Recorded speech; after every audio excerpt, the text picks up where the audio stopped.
Hey everybody, it's Sarah here, and it's Friday afternoon. If you're here on the East Coast of the United States, it could be midday if you're on the West Coast, it could be good evening if you're in Europe, or probably good morning somewhere in Asia or Australia, but I'm not that good with the time zone. So, hi everyone. I have been having so much fun today that I feel really inspired to share with you something that came through a different live stream, through a different training that I actually did in my own group. And yes, it has to do with trusting yourself enough to break the rules, to make those leaps so that you can soar. And whether you're somebody who is already successful and just wants to amp it all up in a way that it's more fulfilling, that leaves you more time for yourself, more time for your family, whether you're somebody who has been doing things, but despite having all these checks, all the success on the paper, you still feel like there's something missing.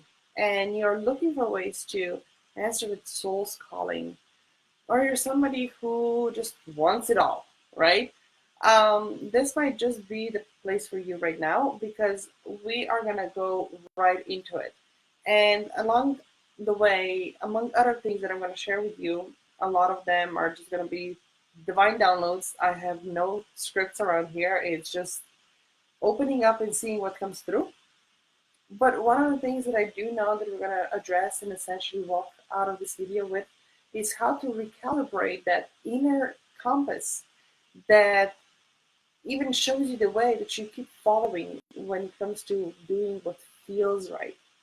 And I think I want to start right there since we're already on the topic. So I have had the privilege and joy and pleasure of speaking to numerous entrepreneurs, leaders, who on paper are very successful. And each and every one of them was brave enough to open up and pull back the curtain into what really is going on in their inner world that no one gets to see. When the world relies on them to be the rock, to be the reasonable person, to be the one who always has the answers, to be the one to be looked up to be the one who blazes the trail, to be the one who um, figures it out, what really goes on when the lights come off, when the doors close, when the makeup comes off, when there's just them and a mirror, a reflection in the mirror, what comes up.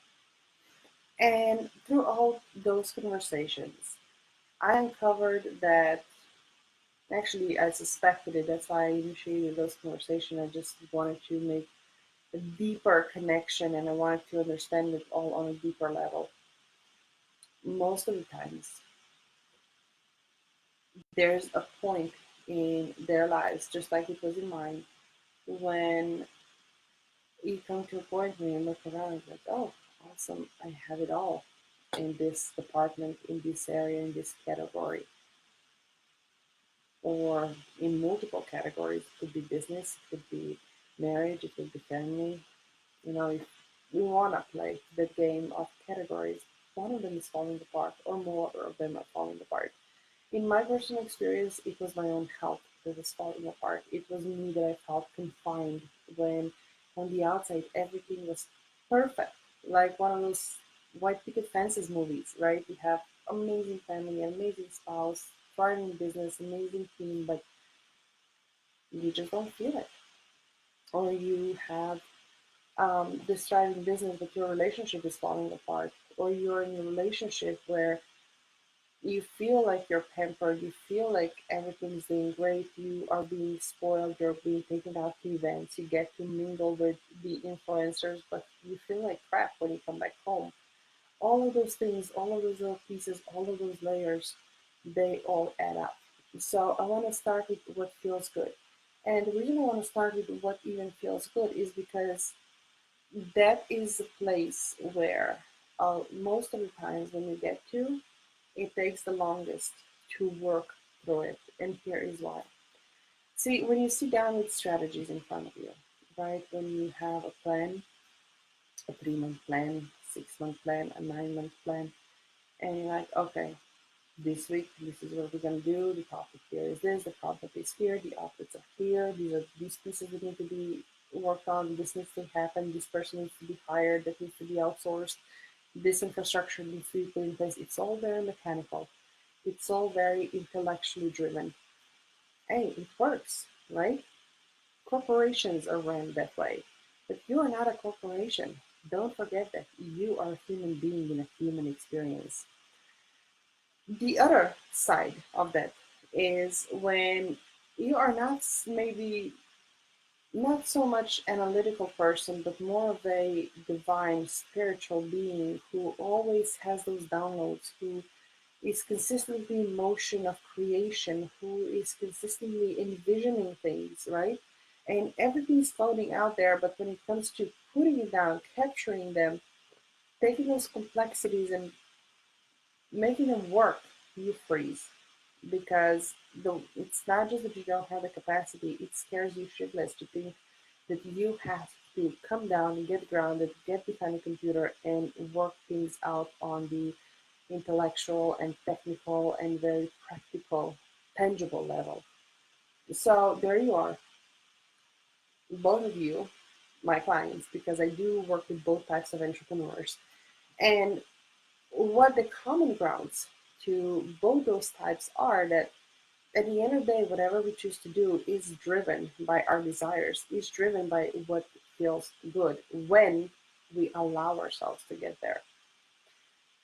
It is a very scary place to unpack because many times we hit against the walls that have been built, wounds from childhood or even past lives experiences that have not been healed, that have been consistently poked and stepped on or infected, that are still very sore, very painful.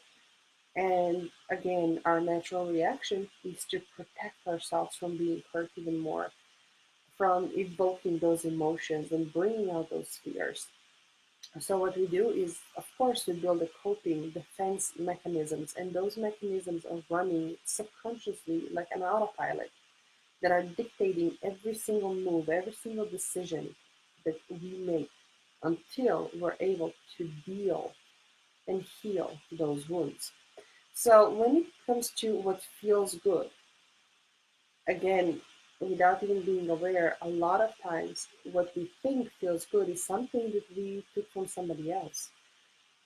As a child, right? If you go back into your childhood, if you go back to those earliest memories, and there's my dog, and he probably agrees with that.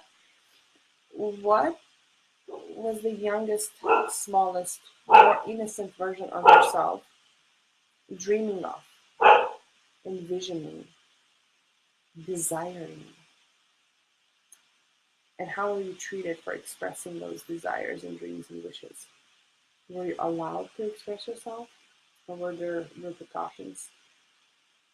Were you encouraged to dream, or were you told to just, go into your own place? And not just that, what were some of the values that you were raised with? And I'm not talking about social values like, be kind and don't steal, don't lie, and don't cheat and don't hurt other people.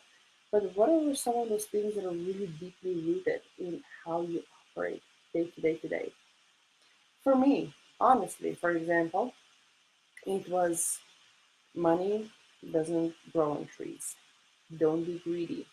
Money is scarce. We don't even talk about money, right? Um, don't flaunt it, right? When you have it, be responsible with it. In the meantime, yes, money has to flow. It is a flow. You have to pay in order to receive. Great. But that receiving part and giving part, there is very fine line that it has to be both. You can't possibly expect to receive something without giving something in return. So, among other stories, that was very deeply rooted in me. And to top it off, it was also the notion that as a woman, I have to be independent financially. I could never, ever, ever rely on anybody if I wanted to feel worthy, independent, loved, respected. that a woman without money, without her own money, is always at the mercy of somebody else. Somebody else possibly being the woman's husband, and if the husband is not nice, she is in hell and stuck, and there's no help for her.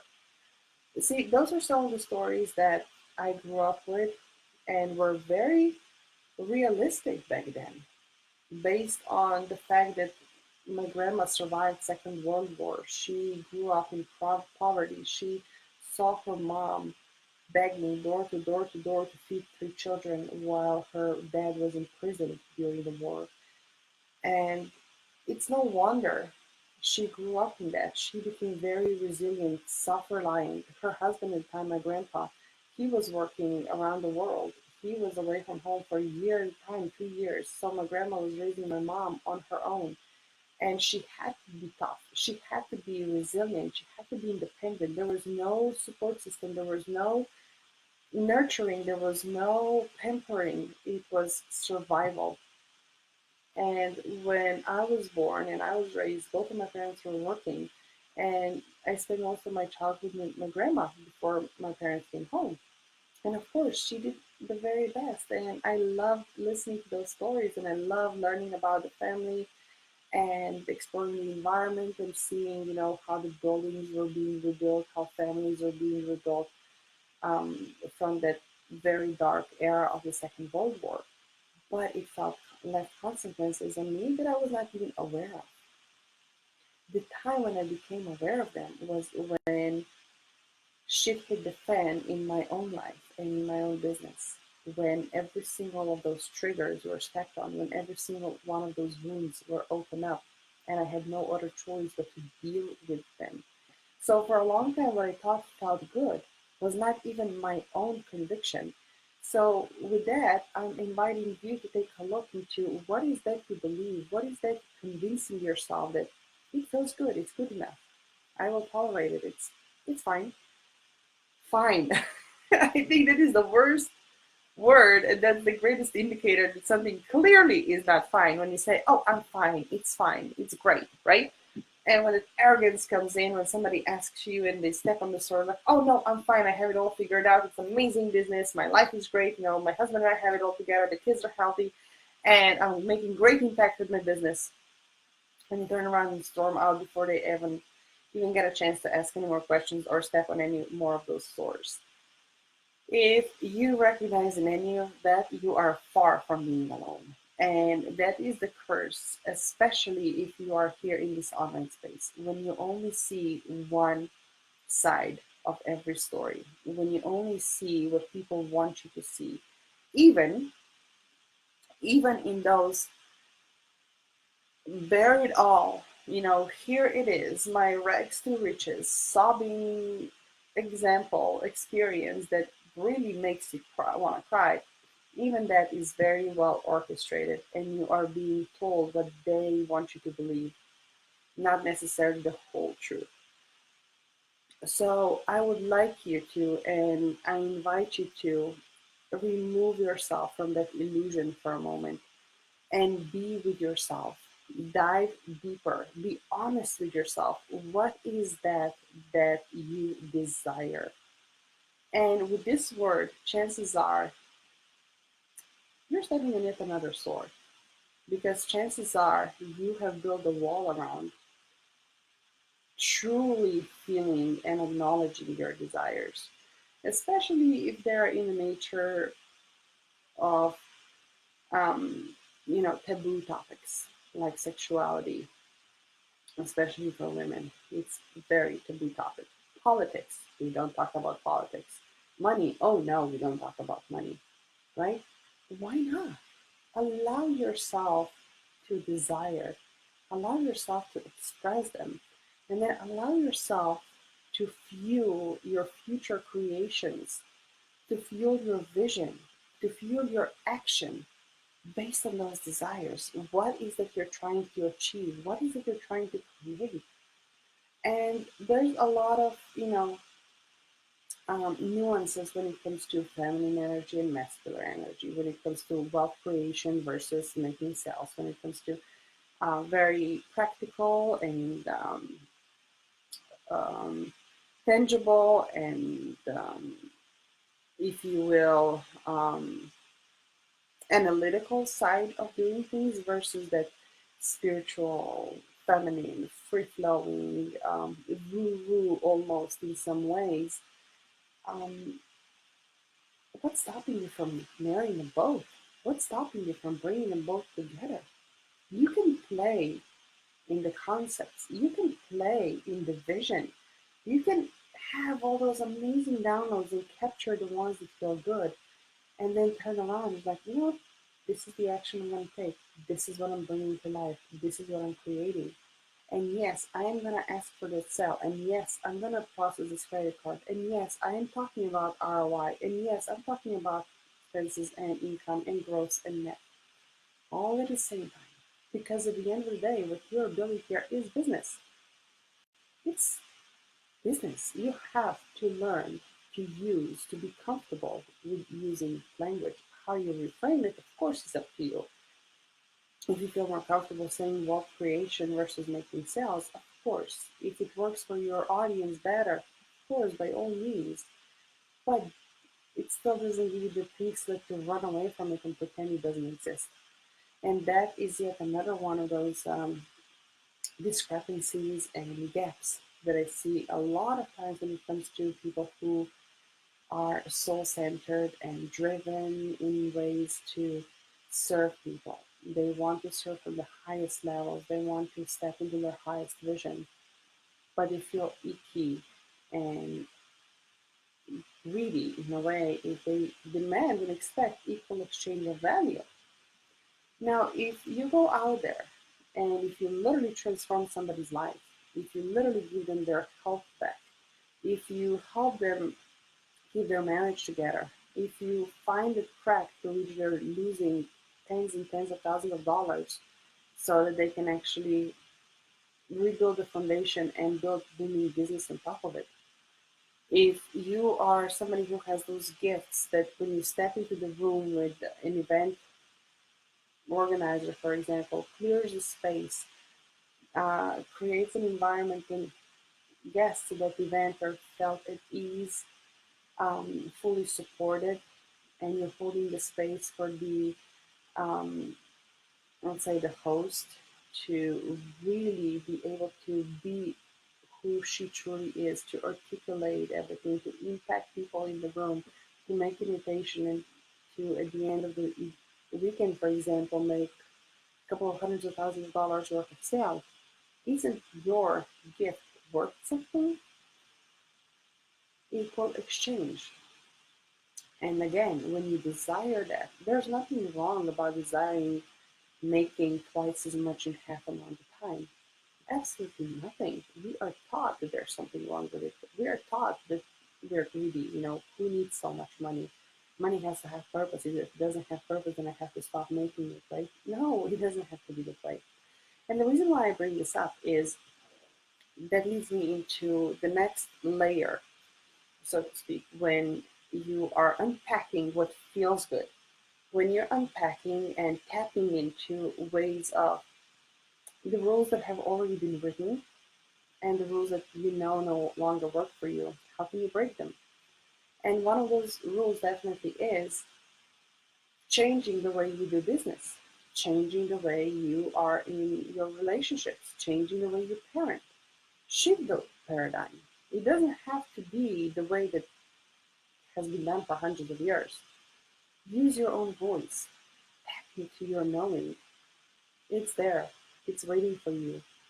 It, you just have to reach out and pull it up and stand up for yourself, stand up for your own beliefs. Because those who are waiting for you to be able to do that, who are relying on you, are already there. They're just waiting for the sign. They're waiting for the signal to connect with you on a deeper level. They might be connecting with you on the intellectual level and like, oh yeah, she's fine, she's awesome, she's rocking. But there's still something that she's not letting out. And they're waiting for you. They're waiting for that.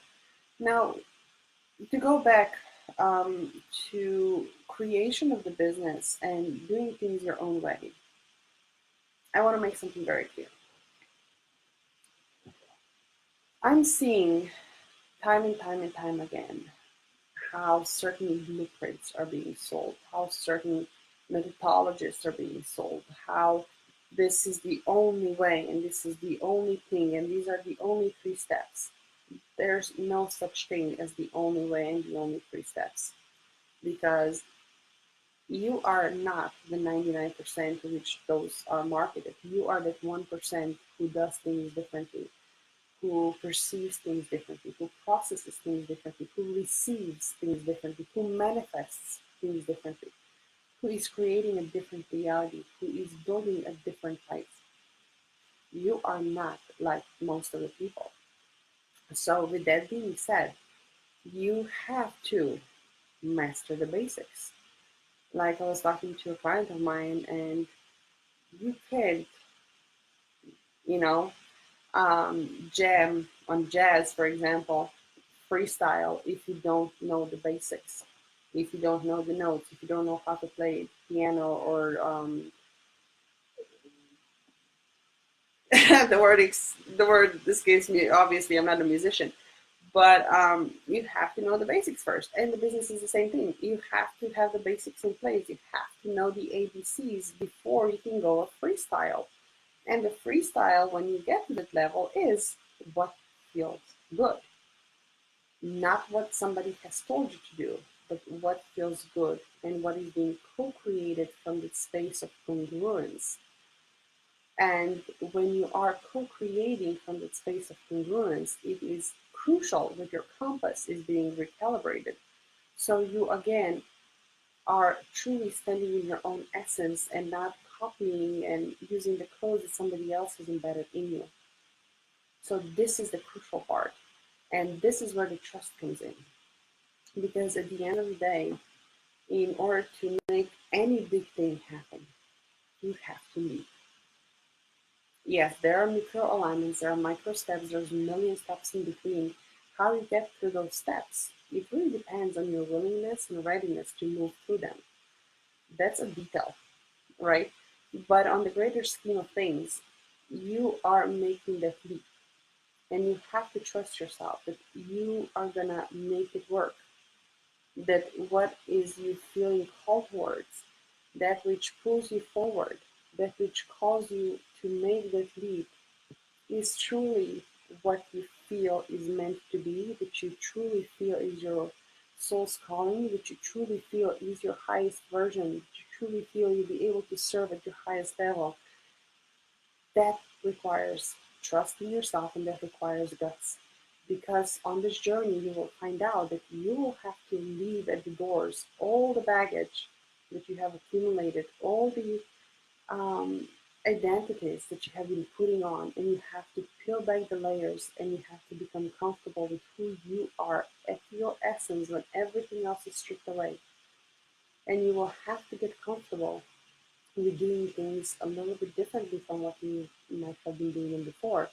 And even that is a choice. You know, there are some people who would say, oh, I do something very uncomfortable every single day so I can get comfortable with uncomfortable. That is a great thing, a great exercise, but you can totally reframe that. You choose to do things that challenge you. You choose to do things that facilitate your growth and expansion and evolution. Try it, see how you react to it, see how it feels. Again, break the rules. But again, you have to know those rules first before you can break them. So when you are in those phases of transitioning from where you are to where you want to be, where you feel called to be prepared not only to be amazed at all the stuff that's going to be coming up, at all the drama you'll be able to drop, at the empty space you'll be able to create while all these fears and doubts and limiting beliefs are being dissolved. I also invite you to enjoy that space. Don't rush with filling it up with more crap that doesn't serve you, so to speak. Celebrate it, embrace it, and you will see around you once you start changing and shifting and upgrading your on inner side, how your external life, how things around you, reality, is going to start shifting as well, and how people are going to start responding to you differently. Yes, some people might walk out of your life. With some people, you might cut the ties because they no longer are a match, they no longer are fit, they no longer vibe at the same frequency, and that is okay. But most of them are going to join you and they're going to expand because you'll be having all this amazing space with the boundaries very clearly defined to where you are going to, what is your space that you need and command and tolerate on any level of the every meaning of this word. So after you go through all the stages, you're also going to find embracing those desires and allowing them to fuel your further creations. It's one of the most magnifying and magnetizing and amazing feelings, and you almost get addicted to it because it feels so good. It feels so natural. You're in such flow. It really is effortless. And that is the ease we're talking about. Getting there is not easy. Simple, but not always easy. But once you're there, awesome. And from there, you will see how you're going to start recreating and reframing and redefining either success or the foundation of your work or the desired outcomes, the big vision. Possibilities at this point are really limitless. Everything is truly available to you. And when you make this realization, when you make that leap, you can definitely also leap your income. Because at the end of the day, let's talk dollar and cents for a moment and let's talk some facts. Not everybody, I'm not saying, let me go back for a moment. There are many different ways of monetizing your gifts, of creating wealth based on your knowledge and based on the service that you provide and the value that you add to your clients, to the community. The way you choose to do it is uniquely yours. There are many different models that have been in existence, that are being taught, they're being passed on, they're being promoted and pushed. Um, Not necessarily all are going to work for you. And if you and I are in any way alike, then what I know for a fact is you are not somebody who enjoys sitting at the desk, writing, creating courses, creating packages, and selling them to the masses that you never even get to know there by name. If you are anything like me, oh, thank you for the likes. You are somebody who thrives in creating the space for intimate connection, deep conversation, where it's safe to go into those dark places, where we celebrate the represented success in very short amount of times, again, making those leaps together. When we don't just know each other on the main basis, but we know about each other's kids, each other's spouses, each other's kids, pets. That's the kind of relationship. And I personally love having this kind of relationship with my clients because it truly creates the space for true transformation. And it literally upgrades, shifts, and upgrades their whole business, their whole life on a whole new level in a very short amount of time. But again, to get to there, you need to be ready and willing and able to make the commitment. And yes, it just comes to trusting yourself. But trusting yourself, again, if you're looking for the evidence for not trusting yourself, you're going to find them. If you look for the evidence to do trust yourself, you'll find those. But remember, you can't discriminate. You can't trust yourself one time or no. It's a yes or a no. And the beautiful thing about having a mentor is there for you when you don't know how to be there for yourself. It's not for the times when everything's perfect, when everything is going according to the plan, when everything is easy. It's for the days when you feel challenged. It's for the days when you start doubting in yourself. It's for the days when you're scared. It's for the days when you just don't want to get out of bed. And it's for the days when you are petrifying of picking up the phone and calling the person that you used to be putting on a pedestal, and now you're realizing, hey, we're just equals. Not just human to human interaction here. And that is the space where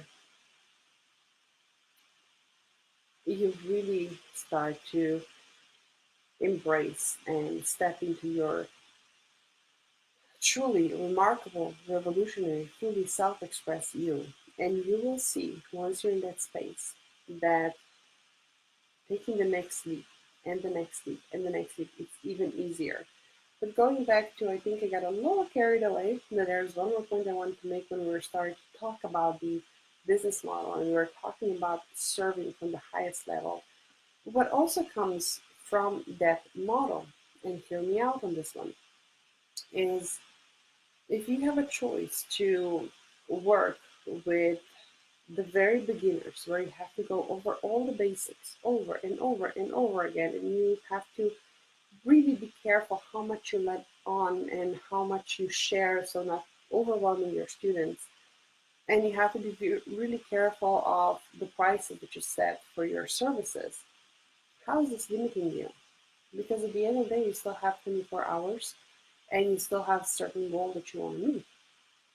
So when you crunch those numbers, there is the ceiling that you're keep hitting. And it's no fun, even if you have a six-figure, multiple six-figure business, it is no fun not being able to get out your doors, enjoy the day, take the week off to really immerse yourself in an experience of a lifetime. If you're consistently worrying about, oh my gosh, what's going to happen when I get back? Can I take one more day? Or you have to plan it so far ahead, or you have to pull all-nighters to make up for the lost time. Where's fun in that? That's what jobs are like, not businesses. Or when you have multiple six or multiple seven business, and by the time you turn around and pay all those massive expenses for your team and for your systems and God knows what else, and you are under pressure bringing in masses and masses of new clients, new students, where's the fun in that? I know you're not like 99% of people, so that's why I'm telling you about this. So if you had a chance of creating the value from your highest level, exchanging that value for the fair amount that is also the highest level, how would that change your ability to be with yourself, to expand, to grow, to evolve, to be able to bring your people on deeper immersion type of experiences, to go deeper with them, much further than anybody has been with them, taking them much higher than anybody has taken them? Wouldn't that make a world of a difference to them? That's what I'm inviting you to consider.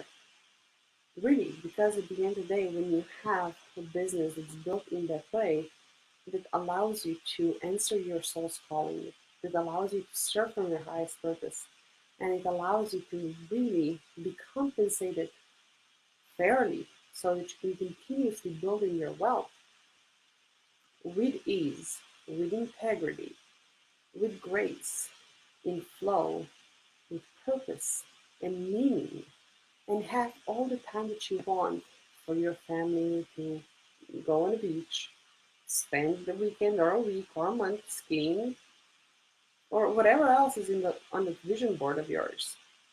What's stopping you? Do you trust yourself that you can pay the fee? Think about it. I'll leave you with that. And if your answer is yes, you know where to find me, and I'll take you there.